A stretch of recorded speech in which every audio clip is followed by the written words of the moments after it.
So hi guys, welcome to my channel A Mediocre BMSCN. So today in this video I'm going to discuss about the paper pattern of the BAMS syllabus.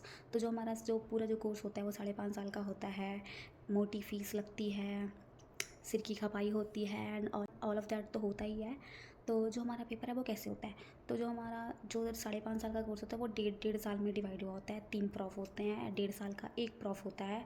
हमारा 1.5 साल में एक बार university exam conduct करवाती है। तो जो हमारा जो सब्जेक्ट्स हैं, पदार्थ, संस्कृत, जो हमारी रचना शरीर है, क्रिया शरीर है, जो हमारी संहिता है, तो वो हमारा 2 पेपर होता है। तो एक्सेप्ट संहिता का सिर्फ एक पेपर होता है, पदार्थ के 2 पेपर होते हैं, संस्कृत का 2 पेपर होता है, रचना का 2 पेपर होता है, शरीर का 2 पेपर होता है एंड जो संहिता है हमारी उसका एक ही पेपर होता है। तो जो बाकी सारे जो 2-2 पेपर होते हैं वो 200 नंबर के होते हैं, 100 तो और 100 मार्क्स की हमारी जो 100 मार्क्स की जो होती है हमारी असेसमेंट होती है, जो हमारे प्रैक्टिकल्स होते हैं वो होते हैं।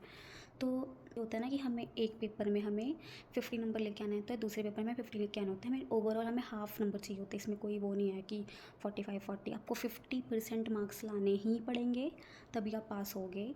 पहले तो होता था कि हाँ भाई 100 में से 25 आ जाए, 30 आ जाए तो उसको पास है, 33 आ जाए उसको पास बोलते हैं। बट यहाँ पे नहीं, आपको 100 में से 50 लेके आने पड़ेंगे।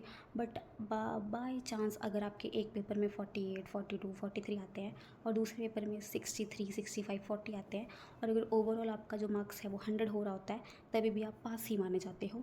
मेरे को पता नहीं है कि ये सच्चा या झूठा है, पर मेरा एग्ज़ाम हुआ है तो मैं आपको इसको कंफर्म करके ज़रूर बताऊँगी। बट मैंने ऐसा सुना है, हमारे सीनियर्स ने हमें बताया है कि आपको दोनों में से ओवरऑल आपके मार्क्स देखे जाते हैं कि आप पास हो या नहीं। तो जो हमारा हो गया पेपर पैटर्न, हो गया कि हमारा प्रैक्टिकल पे होते हैं ऑल अबाउट BMS। तो जो इस स्टेज पे आके मैंने BMS में क्या सीखा, तो let's talk about 1 to 2 points about BMS कि मैंने इस पॉइंट पे आके क्या सीखा। तो मेरा ये है कि एक होता है ना कि आधे बंदे इसलिए सक्सेस नहीं हो पाते क्योंकि उनके पास एक गोल नहीं होता है कि उन्हें करना क्या है लाइफ में। तो BAMS में आके आयुर्वेदा ने मुझे एक गोल, एक विजन दिया है कि जिसको मैं सोचती हूँ कि हाँ हम आगे जाके ऐसे कर सकते हैं, आगे जाके ऐसे कर सकते हैं। तो मुझे जो BAMS में गोल मिला है, आपको कुछ भी करने के लिए ना, आपको जैसे कि हमारा कार्य कारण सिद्धांत कहता है कि किसी भी क्रिया को करने के लिए कारण की ज़रूरत पड़ती है। अगर वो कारण नहीं होगा तो क्रिया नहीं होगी।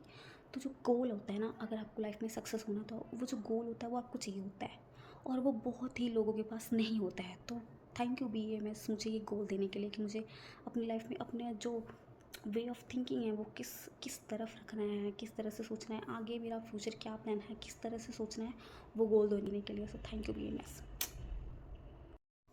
गोल इन द सेंस यही नहीं कि आप तो BAMS में क्यों आए जब आपके पास गोल नहीं था, आप किसी गोल की वजह से BAMS में आयोगे नहीं। हम जब नीट के एग्ज़ाम दे रहे होते तो हम सब ने, जितने भी नीट एस्पिरेंट्स होते हैं उन सब ने MBBS का सोचा होता है। पर और सिर्फ सारे वो MBBS वाले नहीं होते, कई बच्चे ऐसे होते हैं जो पेरेंट्स उन्हें फ़ोर्स करते हैं कि नहीं तुम्हें डॉक्टर बनना है, ये वो कुछ नहीं करना है, तुम्हें यही करना है, यही करना है। कुछ होते हैं जो खुद से आए होते हैं, कुछ होते हैं अपनी मर्ज़ी से नहीं आए होते हैं।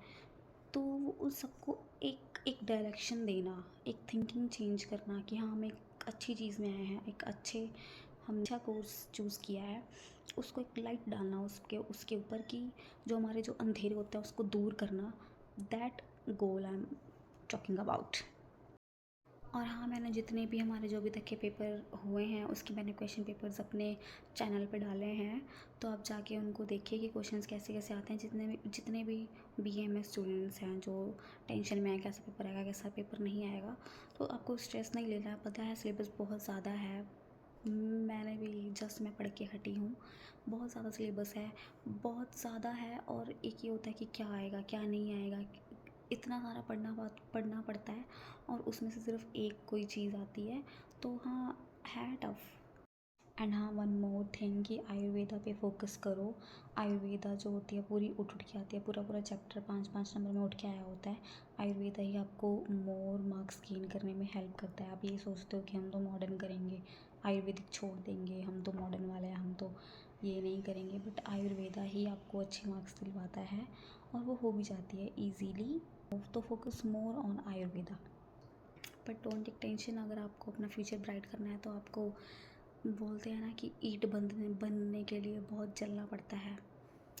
सो हैव पेशेंस। आप जाके क्वेश्चन पेपर चेक करें and don't forget to subscribe my channel.